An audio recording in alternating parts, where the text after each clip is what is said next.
Kita beralih ke informasi kontestasi bakal kandidat presiden pada pemilu 2024 yang semakin panas. 3 nama besar disebut memiliki elektabilitas tinggi dan tren yang meningkat, sementara untuk partai politik, popularitas Partai Perindo terus meningkat.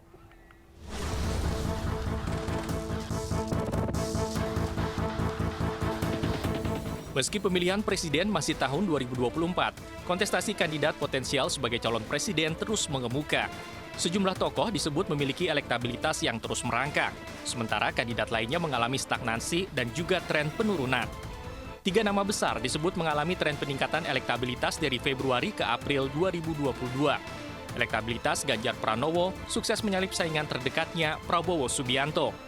Sementara Anies Baswedan yang berada di bawah Prabowo unggul jauh ketimbang tokoh atau elit partai lain. Dalam survei Indikator Politik Indonesia, Ganjar Pranowo meningkat tajam dari 22,4% menjadi 26,7%.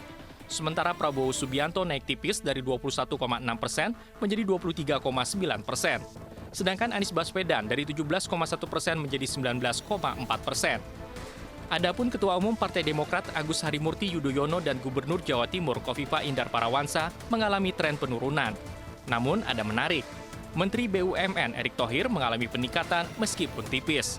Sebagai kandidat yang belum pernah berkontestasi dalam gelaran pesta demokrasi, nama Erick Thohir disebut memiliki elektabilitas yang cukup menarik. Potensi Erick ditengarai dipengaruhi kinerjanya sebagai Menteri BUMN dalam pembenahan perusahaan-perusahaan plat merah.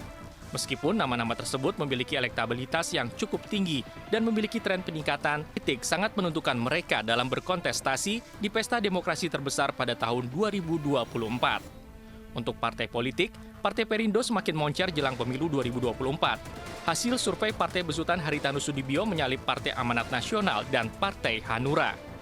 Dari Jakarta, Tim Liputan iNews melaporkan.